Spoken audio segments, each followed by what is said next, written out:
قرآن صرف مسلمان کی کتاب نہیں ہے. جی جی قرآن صرف مسلمان کی کتاب نہیں ہے، وہ تو ہدایت کی کتاب ہے سب کے لیے، ہدی للناس. قانونی اعتبار سے اس کا جواب دینا چاہیے، لیکن لوگوں کو سڑکوں پر نہیں آنا چاہیے.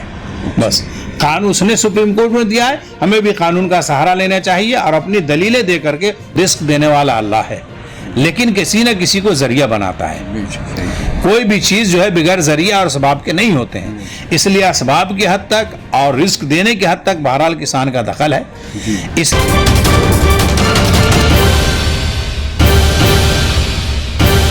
آمنہ صاحب نے میڈیا کے ساتھ اس وقت موجود ہے مولانا صدر عالم صاحب، جو کہ آل انڈیا ملی کونسل کے ذمہ دار ہے، جو کہ جمعیت العلماء کے بھی ذمہ دار ہیں. وہ آج ہمارے بیچ موجود ہے اور وہ ملی کونسل کی اس میٹنگ میں تشریف لائے تھے. آئیے ہم ان سے بات کرتے ہیں.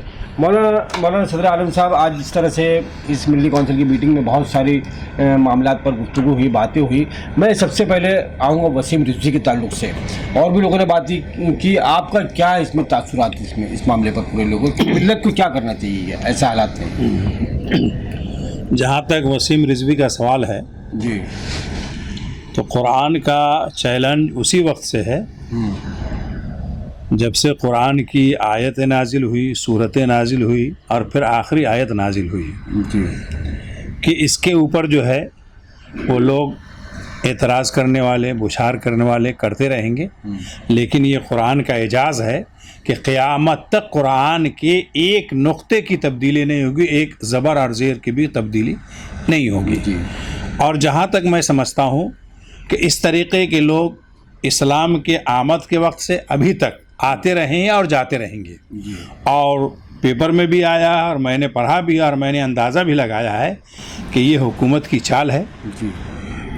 چونکہ بہت سارے مدعے ایسے ہیں کہ حکومت چاہ رہی ہے کہ ان مدعوں سے جو ہے لوگوں کی توجہ ہٹائی جائے، بھٹکایا جائے لوگوں کو اپنے اصل مقصد سے، جو لوگ بھٹکیں اور ادھر ادھر کی باتوں میں آئے ہوئے ہیں. اور دوسری بات یہ ہے کہ وہ جو کیا کہتے ہیں شیعہ پرسن اللہ کا جو وہ جس وقت چیئرمین تھا، نام نہاد، اس وقت اس کے اوپر جو ہے بہت سارے الزامات بھی آئے ہیں جس کی جانچ چل رہی ہے. تو سب سے بڑی چیز یہ میں یہ سمجھتا ہوں کہ حکومت کا اعلی کار بن کر کے، اور ہندوستان مسلمانوں ہی میں نہیں بلکہ ہندوستان میں تفرقہ پیدا کرنا چاہ رہا ہے، ہندوستان کی فضا کو مسموم کرنا چاہ رہا ہے. اور انشاءاللہ اس میں وہ کامیاب نہیں ہوگا، چونکہ ہمارے شیعہ بھائی بھی ابھی جو کل سے آ رہا ہے کہ انہوں نے بھی اس سے برات کا اظہار کیا ہے اور یہ کہا ہے کہ یہ مسلمان ہے ہی نہیں. اور جہاں تک ہو قانونی اعتبار سے اس کا جواب دینا چاہیے، لیکن لوگوں کو سڑکوں پر نہیں آنا چاہیے. بس قانون اس نے سپریم کورٹ میں دیا ہے، ہمیں بھی قانون کا سہارا لینا چاہیے اور اپنی دلیلیں دے کر کے اس کو جو ہے وہ کیا کہتے ہیں کہ جواب دینا چاہیے. اس کی شرپسندی کی کوشش ہی یہ ہے کہ لوگ جو ہے سڑکوں پہ آ جائیں، خون خرابہ ہو یا آپس میں لڑ جائیں، شیعہ سنی لڑ جائیں، ہندو مسلم لڑ جائے، احتجاج ہو، وہ چاہتا یہی ہے. تو ہم کو اس سازش کو کامیاب نہیں ہونے دینا ہے. روڈ پر لوگ نہیں آویں، قانونی اعتبار سے جہاں تک ہو وہ اپنی قانونی چارہ جوئی رکھیں، اور جہاں تک ہو سکے وہ اس کو جو ہے کیا کہتے ہیں قرآن ہی کے زبان میں اور اسلامی کی زبان میں جواب دیا جائے اور روڈ پہ نہیں نکلا جائے.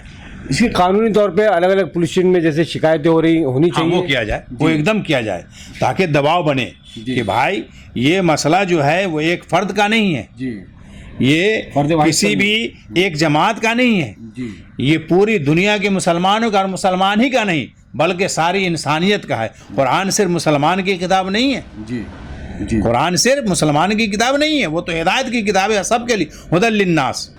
اس لیے سب کو اس میں آنا چاہیے اور جہاں تک ہو جو اسباب اور ذرائع ہیں اس کا استعمال کرنا چاہیے ہر ایک کو. اب ہم آتے ہیں کسان تحریک کی طرف. کسان تحریک پر کیا لائے عمل ہونا چاہیے؟ یا لائے عمل جہاں تک ہو، حکومت جو ہے ہر درمی پہ قائم ہے، مان نہیں رہی ہے اور پورے ملک میں افراتفری کا ماحول بنا ہوا ہے، اور اگر کسانوں نے اور اس سے زیادہ احتجاج کیا تو بہت برے حالات ہو سکتے ہیں. کیا آپ کا کیا؟ کسان کا مسئلہ جہاں تک ہے تو یہ سوچنے کی بات ہے کہ وہ سردی کہ خاص طور سے بمبے کے لوگوں کو اگر اس سردی سے واسطہ پڑ جائے تو صرف سوچ کر کے رونگٹے کھڑے ہو جاتے ہیں. اور اس سردی میں بھی انہوں نے وہ جذبہ اور وہ قربانی دکھلائے کہ جو آج کے ماحول میں لوگوں کے بس کی بات نہیں ہے. لیکن حکومت اپنے اقتدار کے نشے میں, اپنے سیٹوں کے نشے میں, اور بہرحال جو بھی اس کے نشے میں, اب اس کی بات سننے کو بھی تیار نہیں ہے. اور یہ مسئلہ ایسا ہے کہ میں تو کہتا ہوں کہ بھائی رزق دینے والا اللہ ہے, لیکن کسی نہ کسی کو ذریعہ بناتا ہے. کوئی بھی چیز جو ہے بغیر ذریعہ اور اسباب کے نہیں ہوتے ہیں. اس لیے اسباب کی حد تک اور رزق دینے کی حد تک بہرحال کسان کا دخل ہے.